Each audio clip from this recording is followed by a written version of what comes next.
Pues nada, vamos a empezar. Hola, buenos días. Bueno, como todos sabéis, soy Manuel Gómez Larrocha, residente tercer año de aquí del servicio, y hoy vamos a hablar de la monitorización en anestesiología pediátrica. Eh, este es el índice que vamos a seguir, una introducción, luego hablaremos de la monitorización hemodinámica, respiratoria, de la temperatura, un poco sobre la neuromonitorización, analgesia y la bibliografía que hemos usado. En cuanto a la monitorización en anestesia, el problema es que no solo exige que adoptemos todo el equipamiento que tenemos al tamaño de estos pacientes, sino que hay que adaptarlo también a las diferencias anatómicas y fisiológicas que tienen. Y siempre teniendo en cuenta las diferencias con los adultos que tienen. El desarrollo de los monitores y todo el equipo que se usa tiene muchos años de retraso respecto a los adultos, por toda la dificultad que conlleva realizar estudios en esta población, y a día de hoy sigue habiendo una diferencia notable con la población adulta. En cuanto al uso del material, mucho de lo que usamos está validado con los adultos, entonces tenemos que tener cuidado en su uso para no crear un daño a esta población, a estos pacientes. En cuanto a la monitorización hemodinámica, fundamental el electrocardiograma. Como sabemos, en los pacientes pediátricos, en los neonatos y lactantes en especial, su gasto cardíaco depende muchísimo de la frecuencia cardíaca. Al final, cuanto más pequeños, su ventrículo izquierdo es muy poco distensible y además, como veremos más adelante, el ventrículo derecho tiene un predominio sobre todo los primeros días de vida. Al final, el paso de una circulación fetal, donde hay unas resistencias pulmonares muy altas contra que lucha durante todo el embarazo ese ventrículo derecho. Luego, en los primeros días de vida, veremos que, de hecho, el eje está desviado hacia la derecha, entonces depende mucho de esa frecuencia cardíaca. Entonces, es fundamental que lo monitoricemos. Podemos usar los 3 electrodos con las vibraciones bipolares, el 1, 2 y 3, que esto es útil para detectar trastornos en el ritmo, no así tanto isquemia. Es verdad que el 2 en la cara inferior sí que nos daría mucha información, pero no es lo que más se recomienda. Se prefiere mucho más usar los 5 electrodos, que tengamos V5, que tengamos precordiales también, y podemos monitorizar tanto trastornos de ritmo y detectar isquemia. Como hemos dicho, es imprescindible siempre en todo el perioperatorio, ya que hay una rápida variación de la frecuencia cardíaca en esta población. ¿Por qué? Por ese aumento del tono vagal, al final tienen una inmadurez de los varoreceptores, son muy sensibles a la hipoxia y estos reflejos de vía aérea superior, no solo, por ejemplo, en las cirugías de estrabismo, que todos sabemos que el reflejo eh, oculocardíaco que puede darnos una bradicardia, tenemos que también pensar en el faringolaringio, o sea, en el momento de la inducción, en el momento de la laringoscopia, en el momento que podamos aspirar secreciones. Todo esto puede dar una descarga parasimpática que nos llevaría a una bradicardia. El riesgo, aquí lo hablamos, la medicación, todos los hipnóticos que usamos, tanto intravenosos como volátiles, son un factor de riesgo para bradicardia, el estado físico, prematuros, cuanto más pequeños aún más, pacientes con cardiopatías congénitas y síndrome de Down. La edad, como hemos dicho, y temperatura, sobre todo en los quirófanos que hace mucho frío, pacientes cuando están hipotérmicos, aún más riesgo de bradicardia. Este es un estudio en el que analizaron las complicaciones hemodinámicas, no solo la bradicardia, sino también hipotensión, entre otras, en inducción de secuencia rápida en la población pediátrica, y decían que había una incidencia detectaron una incidencia 0,4 a 4,2% en la inducción, o sea, en la anestesia general, perdón, y de todas ellas el 20% fue en la preinducción o en la inducción. Y bueno, recalcar siempre que a la hora de colocar los adhesivos de los electrodos del electro, tener cuidado sobre todo los de 3 derivaciones, lo de los 3 cables que son pequeñitos, a la hora de colocarlos, los adhesivos siempre pueden dañar la piel en esta población, intentar colocarlo en partes que tengan tejidos blandos para no hacerles daño. En cuanto al electro, siempre hay unas diferencias con la población adulta. Tiene unas ondas T prominentes, sobre todo en lactantes. Al final, la proximidad del electrodo al corazón hace que haya unas Ts muy picudas, muy prominentes, y esto puede hacer que a la hora de la lectura en el electro haya una duplicación en el cálculo de la frecuencia y sea el doble. Tenemos que tener cuidado. El eje a la derecha, muchas veces incluso más de 90, no nos tendría que preocupar en los primeros semanas, meses de vida. una onda T también prominente en derivación 3, el predominio precordiales derechas por todo lo que hemos comentado, ondas T positivas en todas las precordiales, incluido V1, que luego a la semana se negativizan de V1 a V3 para posteriormente, según se van desarrollando, acabarán siendo negativas en V1 como en el adulto y ya positivas en el resto.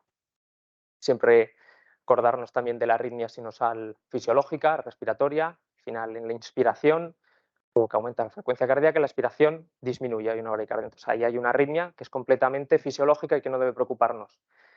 Luego el marcapasos auricular migratorio, seguramente por este tono vagal aumentado, muchas veces vemos que hay un foco ectópico desde donde nace el latido, que no es sinusal, y hay una diferencia, y no vemos que es como la onda P precedente. Esto en lactantes, en neonatos, es normal y no preocupa. Si normalmente no tiene ninguna repercusión hemodinámica, entonces no tendríamos que darle más importancia.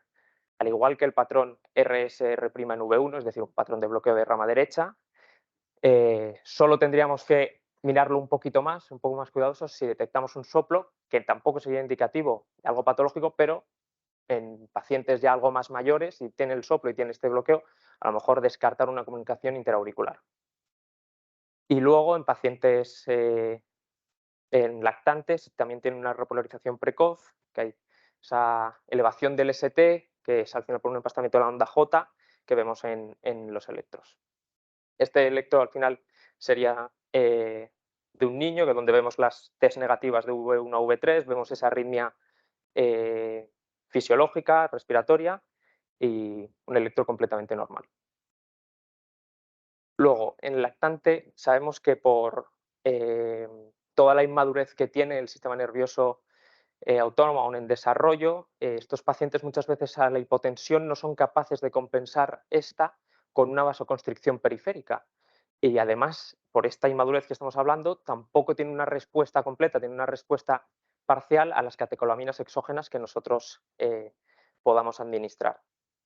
Y sobre todo en muy pequeños, muchas veces cuando hay una pérdida de volumen, por ejemplo, intraoperatoria, hay una hipovolemia, no, se presenta con una hipotensión sin una taquicardia. Entonces, en estos tenemos que tener una monitorización adecuada.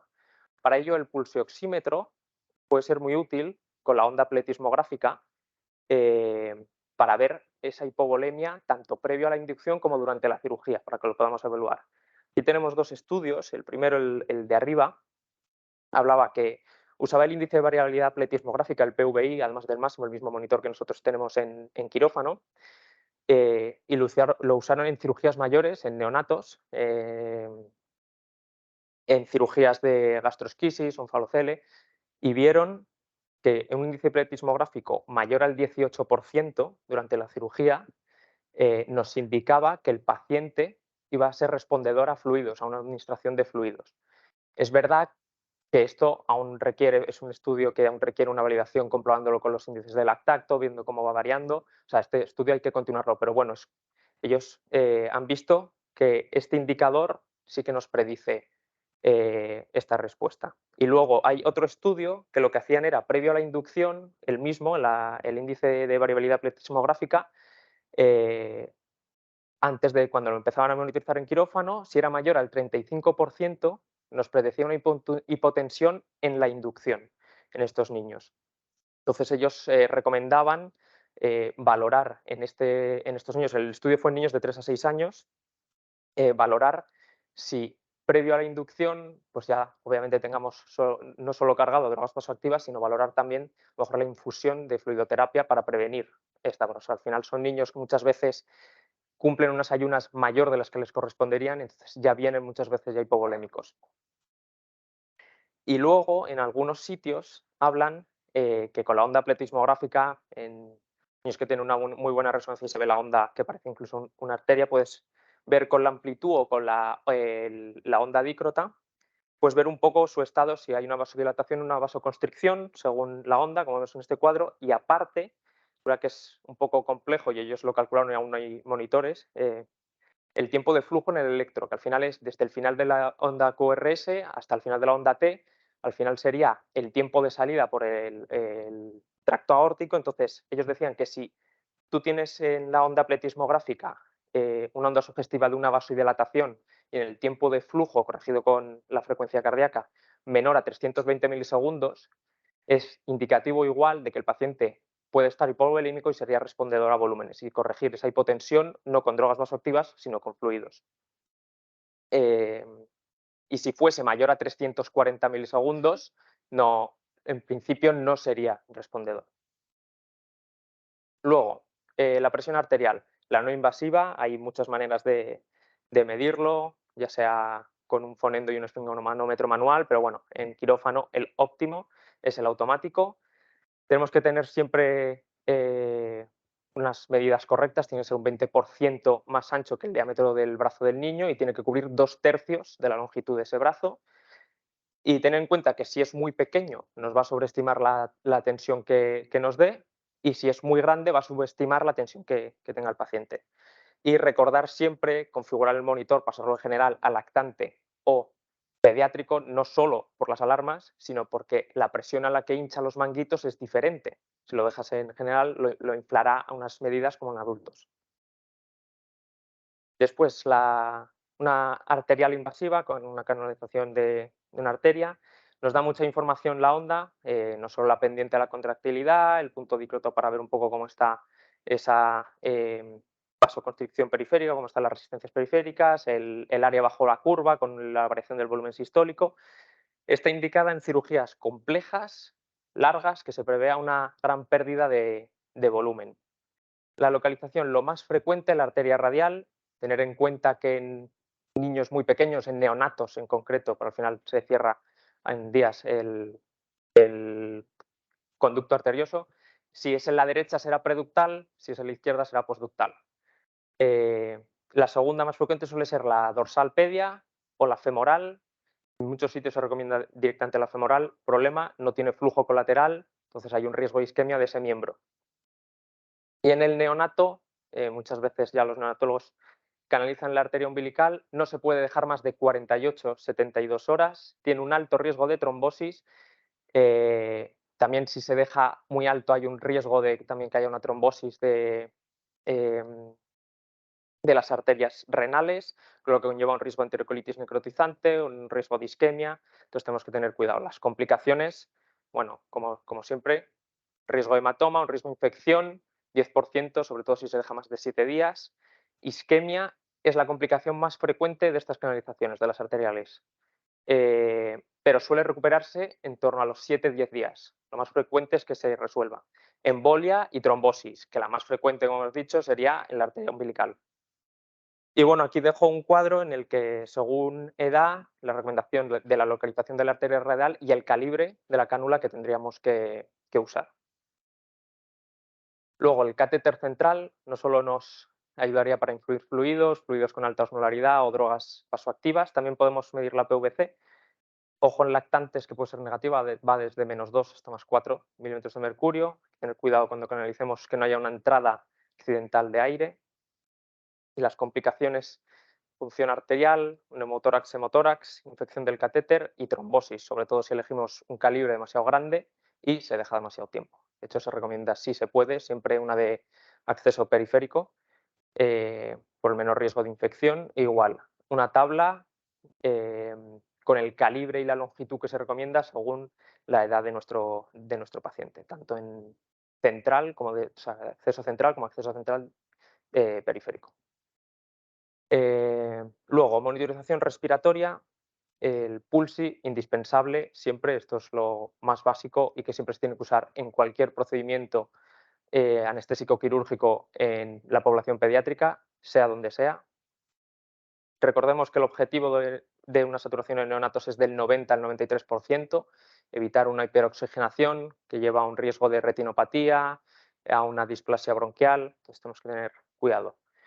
Es poco fiable cuando baja el 75%, aparte de que ya estaríamos bastante asustados, pierde un poco la fiabilidad.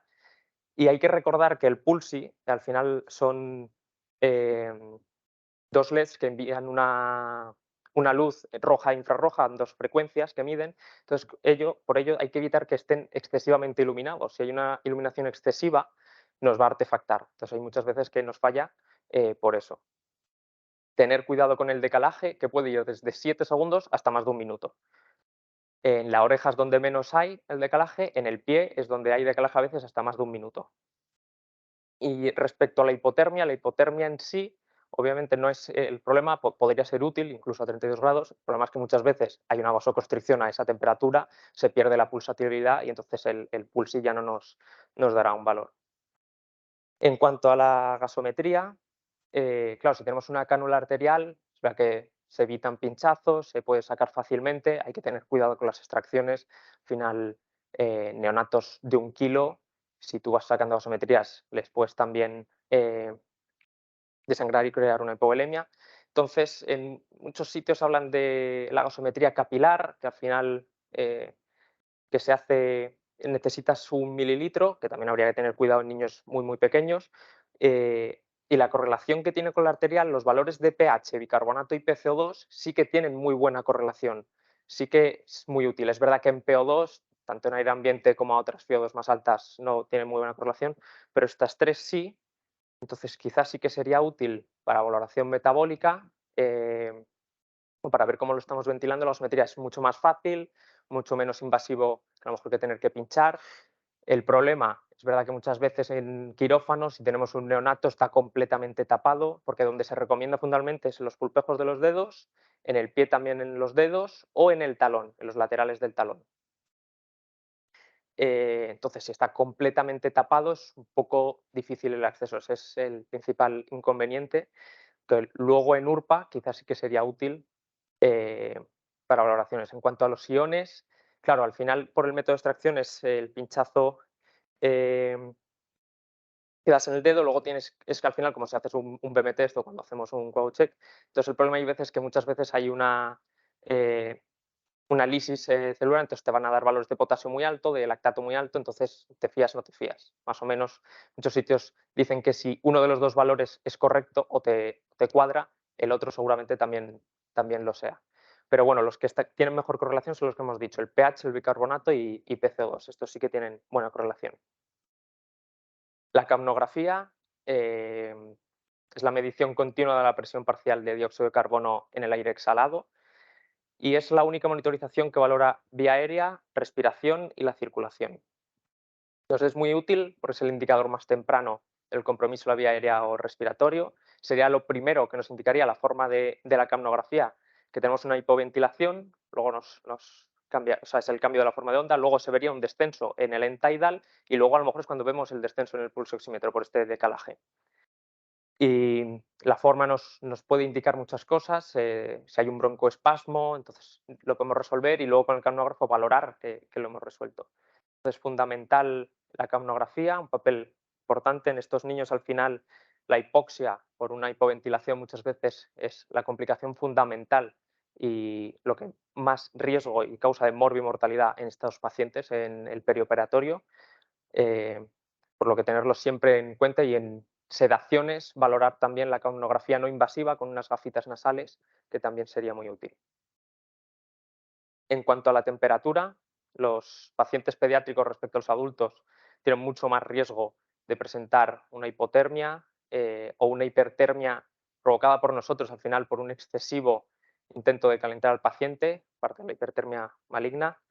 Y esta pérdida de calor, sobre todo, tiene mucha más superficie corporal en relación con nosotros. La capa delgada de la piel que hace que tenga mucha más pérdida, entonces le protege menos. Y la incapacidad de producir temblores, esos temblores para generar calor, hasta los 3 meses no aparece. Entonces, estos pacientes menos de 3 meses tienen aún más riesgo. La temperatura adecuada y que se recomienda en los quirófanos es en neonatos 26 grados y medio y en lactantes 25 y medio. Esto es lo que se recomienda. Y luego una calentación, o sea, calentar activamente al paciente con esterillas, cobertores térmicos, con unos campos quirúrgicos impermeables y si podemos con el calentador de fluidos, más que mejor. Luego, en cuanto a la neuromonitorización, se basan en el electroencefalograma y en el electromiograma. El problema es que todos los monitores y todo lo que usamos está validado en adultos, todos los estudios están hechos en adultos, entonces al final los índices de profundidad no son muy fiables sobre todo pequeños, según van creciendo, cuanto más mayores, más madurez del sistema nervioso central y más estabilidad y más se crecerá, y entonces más nos podremos fiar. Eh, el más fiable y el que más se recomienda y el gol estándar sería el electroencefalograma. Problema, es muy complejo de interpretar y no siempre eh, es, es fácil. Un paciente en vigilia tendremos ritmos rápidos, beta y gamma de baja amplitud, y según hacemos la inducción, vemos cómo baja a ritmos con una frecuencia más baja, también de baja amplitud. Luego tenemos el SEF, que es el límite espectral, es esta línea blanca que se ve en esta foto del BIS, que indica que el 90-95% del potencial del electroencefalograma está por debajo de esa línea. Nos indica si está yendo hacia frecuencias más altas, que sería que el paciente se está despertando, hacia frecuencias más bajas. Y recordemos que en neonatos, en lactantes, en los niños, en la población pediátrica en general, está en desarrollo aún todo el sistema nervioso, una mayor mielinización, sinaptogénesis, y esto hace que el potencial a todos los niveles del espectro sea mucho más alto, y el pico es a los 5-8 años. Luego el BIS concretamente, en menores de 6 meses, muy poco preciso y poco confiable. Mayores de 6 meses se puede utilizar, es verdad que no es lo ideal, en sitios te dicen que ya mayor al año es cuando empieza a tener más validez. Y a partir de los 12 años ya sí que hay esta madurez cerebral que hablábamos y ya sí que es fiable y se puede utilizar. En muchos sitios sí que se recomienda su uso rutinario siempre, porque está demostrado que disminuye el tiempo hasta que el paciente recupera la ventilación espontánea, hasta que puedes realizar la extubación, hasta la apertura ocular y en muchos sitios hasta el tiempo en URPA desciende. Entonces recomiendan su uso rutinario. La entropía no está validado y no se recomienda usarla en la población pediátrica. Y luego, en cuanto a la oximetría cerebral, el NIS al final te mide la oximetría cerebral, te mide 1 o 2 centímetros por debajo del sensor que colocamos. Y es verdad que te mide la oximetría en toda circulación, o sea, tanto arterial, capilar y venosa, pero es verdad que a ese nivel, a nivel cerebral, el 70-80% es venosa. Al final lo que estás midiendo es la oximetría venosa. Entonces, recordar que al final lo que estamos midiendo es el consumo, es después de que haya pasado por el cerebro, haya captado el oxígeno que necesita y nos da ese resultado. Entonces, lo normal es entre 50 y 70%.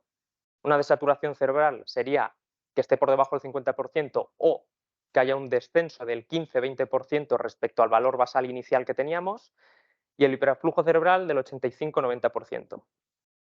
Entonces, ¿por qué decía lo del consumo? Valores bajos puede ser por un consumo elevado o por un aporte insuficiente. Entonces, tenemos que valorar si a lo mejor tenemos al paciente un aporte insuficiente de oxígeno, habrá que aumentarlo, que puede ser por un gasto cardíaco bajo, que puede ser que haya habido unas pérdidas sanguíneas durante la cirugía y tenga una anemia que tengamos que corregir, puede ser que lo estemos hiperventilando, que tenga una hipocapnia, entonces hay una vasoconstricción cerebral, con lo cual el aporte será menor y al corregirlo también lo corregiremos la oximetría cerebral. Y valores altos, ¿qué significa? Que después de haber extraído el oxígeno que necesita, nos queda un valor aún muy alto. ¿Qué puede ser? Que haya una tasa de consumo muy baja, que puede ser porque tengamos al paciente con una hipnosis muy profunda. Entonces, los fármacos que usamos, tanto el propofol como el sevoflurane, disminuyen la tasa de consumo, de tasa de metabolismo cerebral. Entonces, si tenemos los pacientes muy profundos, tendremos valores en la oximetría muy altos también. Esto lo tenemos que valorar. Aparte, también afecta la temperatura. Pacientes que estén hipotérmicos también habrá una tasa de consumo menor. La oximetría nos dará valores más altos. Luego, en cuanto a la analgesia, la monitorización de la analgesia, no hay ningún dispositivo recomendado oficialmente para la monitorización de esta. Sí es cierto que lo que más validez tiene es el ANI, el índice de analgesia nocicepción, que al final mide la respuesta del sistema nervioso autónomo ante un estímulo nociceptivo, y lo que hace utiliza el aumento puntual y rápido del tono parasimpático, que lo basa en el cálculo del intervalo RR en el electrocardiograma.